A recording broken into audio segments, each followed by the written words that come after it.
आज उठ सकता है 2 राज्यों में नए मुख्यमंत्रियों के नामों से पर्दा। छत्तीसगढ़ और राजस्थान में हो सकती है बीजेपी विधायक दल की बैठक। दोपहर 12 बजे हो सकती है छत्तीसगढ़ के बीजेपी विधायकों की अहम बैठक। रायपुर में प्रदेश पार्टी कार्यालय में बुलाए गए 54 नवनिर्वाचित एमएलए। विधायकों की बैठक में मौजूद रहेंगे बीजेपी के 3 केंद्रीय ऑब्जर्वर्स, केंद्रीय मंत्री अर्जुन मुंडा, सर्बानंद सोनोवाल और पार्टी के नेता दुष्यंत कुमार गौतम करेंगे विचार विमर्श।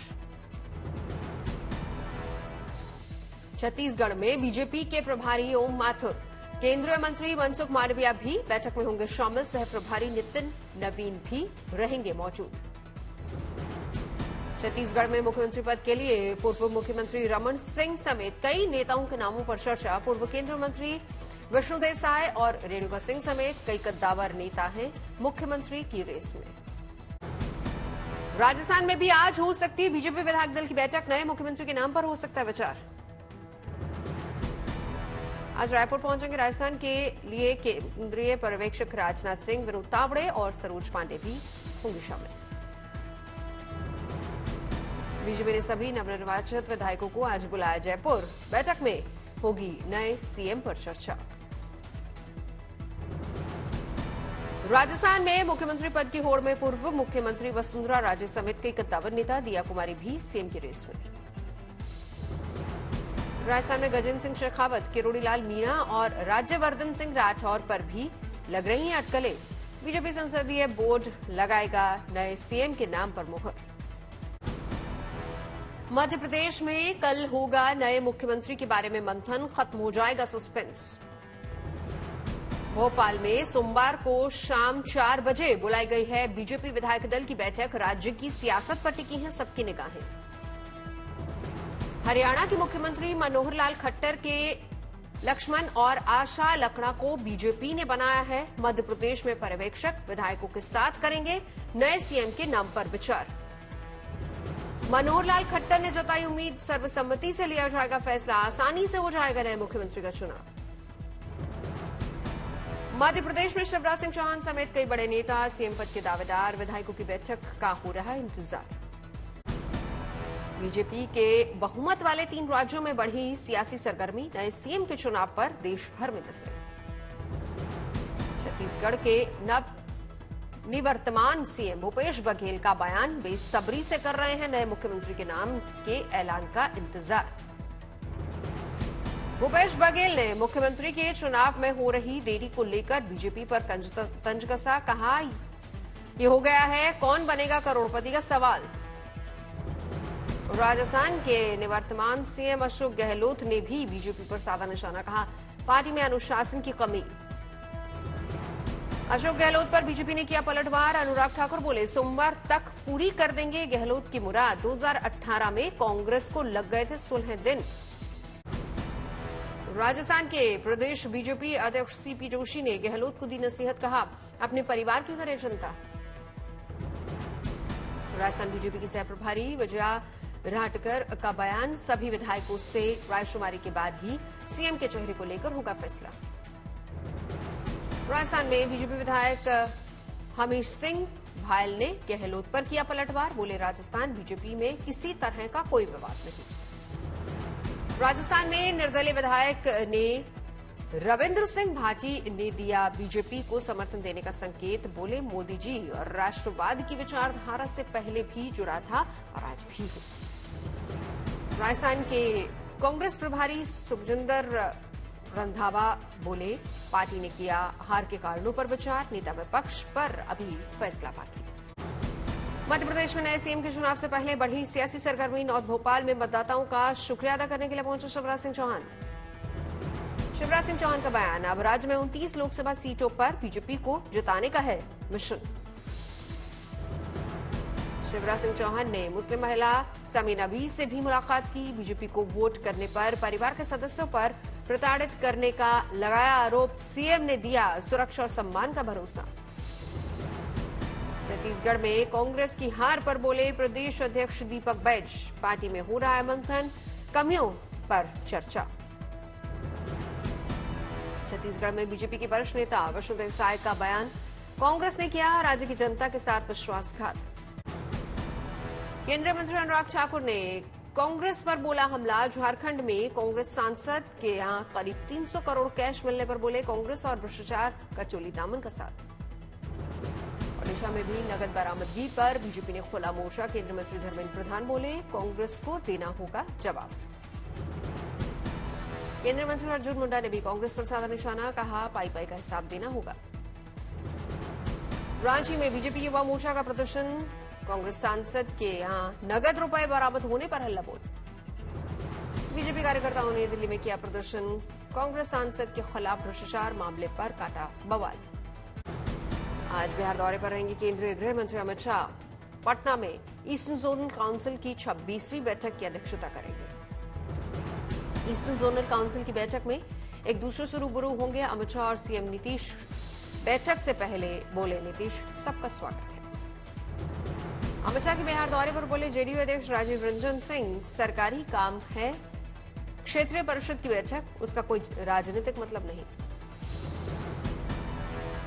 केंद्रीय गृह सहकारिता मंत्री अमित शाह ने कल देहरादून में उत्तराखंड ग्लोबल इन्वेस्टर समिट को किया संबोधित। बोले एक दशक में भारत के विकास से दुनिया विकसित चकित। ऋषिकेश में गंगा आरती में शामिल हुए अमित शाह। मां गंगा से की देश और प्रदेश की खुशहाली की कामना। पंजाब में आज मुख्यमंत्री भगवंत सिंह मान लॉन्च करेंगे डोर स्टेप डिलीवरी स्कीम। आम आदमी पार्टी के राष्ट्रीय संयोजक केजरीवाल भी होंगे मौजूद। बीएसपी अध्यक्ष मायावती ने आज सुबह 11 बजे लखनऊ में बुलाई है पार्टी की अहम बैठक। 224 की तैयारियों पर मंथन। दानिश अली को बीएसपी ने किया सस्पेंड। पार्टी विरोधी गतिविधियों के चलते कार्रवाई। अमरोहा से सांसद दानिश अली सस्पेंड होने पर बोले दानिश अली, कहा मैंने पूरी मेहनत से बीएसपी को मजबूत किया, कभी भी पार्टी विरोधी काम नहीं किया। लोकसभा टिकट के लिए मायावती का हूं शुक्रगुजार। राष्ट्रीय लोकदल के अध्यक्ष जयंत चौधरी ने विपक्षी इंडिया गठबंधन को लेकर कांग्रेस को दी नसीहत। कहा विधानसभा चुनाव के नतीजों से सबक ले पार्टी। जनवरी के पहले हफ्ते में प्रधानमंत्री नरेंद्र मोदी का केरल दौरा। केरल के बीजेपी अध्यक्ष के सुरेंद्रन ने दी प्रधानमंत्री मोदी के दौरे की जानकारी। 17 दिसंबर को पश्चिम बंगाल की मुख्यमंत्री ममता बनर्जी का दिल्ली दौरा। 18 से 20 दिसंबर के बीच ममता ने प्रधानमंत्री मोदी से मिलने का वक्त मांगा। हैदराबाद में पूर्व सीएम केसीआर अपनी सर्जरी के बाद हो रहे ठीक। नेताओं से मिलने का सिलसिला जारी। देवघर के दौरे पर पहुंचे मुख्यमंत्री हेमंत सोरेन। आपके द्वार कार्यक्रम में लिया हिस्सा। 60 साल के ऊपर के बुजुर्ग को हर महीने 1000 रुपए पेंशन का ऐलान किया। देवघर में सीएम सोरेन ने की बाबा बैद्यनाथ की पूजा। झारखंड के कृषि मंत्री बादल पत्रलेख भी मौजूद रहे। मुंबई में सीएसआर जोनल एक्सीलेंस अवार्ड कार्यक्रम आयोजित। मुख्य अतिथि के तौर पर कार्यक्रम में पहुंचे रक्षा मंत्री राजनाथ सिंह को किया गया सम्मानित। कॉर्पोरेट जगत से जुड़ी दिग्गज हस्तियों का लगा जमावड़ा। सीएसआर के माध्यम से देश के विकास में योगदान देने वाली कंपनियों को किया गया सम्मानित। रक्षा मंत्री राजनाथ सिंह का संबोधन। कहा कॉर्पोरेट सामाजिक दायित्व किसी भी कानूनी रूप से अनिवार्य टैक्स देने से अलग। सीएसआर जोनल एक्सीलेंस अवार्ड में सीएम शिंदे का संबोधन। कहा सीएसआर की संकल्पना में समाज के प्रति अपने कर्तव्य की भावना निहित। जसपुर के लोक सेवा भवन में पुस्तक विमोचन कार्यक्रम में शरीक हुए CM Hemant Biswa Sharma. Media hall में आयोजित पुस्तक विमोचन कार्यक्रम को संबोधित किया। सचखंड श्री हरमंदिर साहिब पहुंचे अभिनेता राज बब्बर। बेटी जूही संग टेका मत्था। केंद्रीय जल शक्ति मंत्री गजेंद्र सिंह शेखावत पहुंचे। जोधपुर के जूना खेड़ापत्ती हनुमान मंदिर बजरंग बली की पूजा अर्चना। प्रदेश की खुशहाली के लिए मांगा आशीर्वाद। अयोध्या में संत जगत गुरु परम हंसाचार्य ने श्रद्धालुओं पर की पुष्प वर्षा। बोले राम भक्तों के अथक प्रयास से सपना हुआ साकार। कार्तिक यात्रा के शुभ मौके पर लाखों श्रद्धालु पुणे के आनंदी में पहुंचे। आकर्षक फूलों से सजा मंदिर। किसानों पर आए संकट को दूर करने के लिए हुई प्रार्थना। मुजफ्फरपुर में जीआरपी जवान की रेलवे के एसपी ने थाने परिसर में करवाई शादी। सोशल मीडिया पर बलिया की लड़की से हुआ था प्यार। तमिलनाडु और केरल में भारी बारिश की आशंका। चेन्नई में स्कूल और कॉलेजों में छुट्टी घोषित। तिरुनेलवेली में भारी बारिश के बाद कई जगहों पर जलजमाव, आवाजाही में दिक्कत। तमिलनाडु के कोयम्बटूर में कुछ हिस्सों में हुई बारिश, लोगों की परेशानियां बढ़ी। तमिलनाडु के थुथुकुडी में कई जगह भारी बारिश, झमाझम बारिश की तस्वीरें सामने आई। दिल्ली में सीजन का सबसे ठंडा दिन रहा शनिवार। राजधानी के सफदरजंग इलाके में न्यूनतम तापमान 8.5 डिग्री दर्ज किया गया। वाराणसी में गंगा नदी में विदेशी परिंदों का जल विहार, सुदूर साइबेरिया से आए पक्षियों की लगी जमघट। सैलानियों के लिए आकर्षण का केंद्र बने साइबेरियाई पक्षी, नौका विहार कर रहे लोग डालते दाना। केरल के कोची में ट्रांसप्लांट गेम्स का आयोजन, अंगदान और प्रत्यारोपण के लिए जागरूकता फैलाना है मकसद। जम्मू में जम्मू कश्मीर लद्दाख महोत्सव का शानदार आयोजन, स्थानीय उत्पादों की लगाई गई प्रदर्शनी। पणजी में गोवा के सीएम प्रमोद सावंत ने लगाया जनता दरबार, सुनी लोगों की फरियाद, समस्याओं के निवारण का हल। असम के सीएम हेमंत बिस्व शर्मा ने किया गुवाहाटी चिड़ियाघर का मुआयना, जिराफ के बच्चे को पिलाया दूध। भुवनेश्वर में विंटेज कारों की अनोखी नुमाइश, शानदार कारों का लोगों ने किया दीदार। विंटेज कारों की नुमाइश में पहुंचा ओडिशा के सीएम नवीन पटनायक, मेहमानों संग किया मुआयना। इंदौर में लगी पुराने सिक्कों और प्राचीन मुद्राओं की प्रदर्शनी, लोगों को इतिहास से रूबरू होने का मौका। गांधीनगर में लगाई गई स्टार्टअप प्रदर्शनी, मुख्यमंत्री भूपेंद्र पटेल ने देखे नए उद्योगों के बनाए सामान। Biking festival, India bike week का हुआ आगाज। पहले दिन कावासाकी W175 स्ट्रीट और Aprilia RS 457 launch. Infinix smart 8 HD smartphone 5669 में लॉन्च। आईफोन जैसा मैजिक रिंग फिंगर और 13 MP का है ड्यूल कैमरा सेटअप। भारत की सबसे बड़ी आईफोन फैक्ट्री लगाएगा टाटा ग्रुप, 50,000 लोगों को मिलेगा रोजगार। यूपीआई से 5 लाख तक कर सकेंगे पेमेंट। शैक्षणिक संस्थानों और हॉस्पिटल्स के लिए 1 लाख तक के ऑटो पेमेंट के लिए OTP जरूरी नहीं।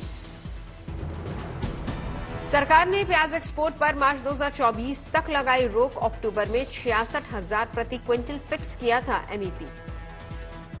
डबन में आज भारत और दक्षिण अफ्रीका के बीच पहला T20 मुकाबला शाम 7:30 बजे खेला जाएगा। 3 मैचों की सीरीज का पहला मैच। सूर्य कुमार यादव की अगुवाई में दक्षिण अफ्रीका गई है भारतीय टीम। दक्षिण अफ्रीका में पहली बार खेलेंगे इस टीम के खिलाड़ी। भारत और पाकिस्तान की क्रिकेट टीमों के बीच आज दुबई में मुकाबला। पुरुष अंडर 19 एशिया कप में सुबह 11 बजे से भिड़ेंगी दोनों टीमें। वर्ल्ड कप 2023 के बाद एक बार फिर से आमने सामने होगी भारत और पाकिस्तान की टीमें। इस बार अंडर 19 टीमों का है मुकाबला। साल 2024 के मार्च के अंत में होगी IPL के सीजन की शुरुआत। वहीं मई के अंत या फिर जून के पहले हफ्ते में खत्म होगा IPL। BCCI सचिव जय शाह ने जानकारी दी। इजरायली हवाई हमले का शिकार हुआ राफा का शरणार्थी कैंप। खान यूनिस में एक घर पर बमबारी। इजरायली हवाई हमले में गाजा की एक ऐतिहासिक मस्जिद क्षतिग्रस्त। दरुल बलाह मस्जिद के परिसर में हमले के निशान नजर आए। राफा में हमले के बाद कैंपों में रहने वाले मजबूर फलस्तीनी कड़ाके की ठंड में मुश्किल का सामान झेल रही महिलाएं और मासूम, खाने की चीजों की कमी से जीना मुहाल। रूस ने यूक्रेन के 30 सैन्य अड्डों पर सफल स्ट्राइक का किया दावा। यूक्रेन ने मुंहतोड़ जवाब देने की कही बात। जर्मन चांसलर ओलाफ शोल्स ने यूक्रेन की मदद बढ़ाने का दिया आश्वासन। वित्तीय, मानवीय और हथियारों की सप्लाई मिलाकर कुल 14 बिलियन यूरो की मदद को तैयार। पूर्व अमेरिकी राष्ट्रपति डोनाल्ड ट्रंप की न्यूयॉर्क कोर्ट में फिर हुई पेशी। वकीलों ने सिविल फ्रॉड केस में ट्रंप का हाथ न होने की कही बात। सोमवार को ट्रंप की तरफ से आखिरी गवाह कोर्ट में होगा पेश। साउथ चाइना सी में फिलीपींस और चीन के बीच टकराव के हालात। चीन की नेवी शिप ने फिलीपींस के जहाज पर वाटर कैनन से हमला किया।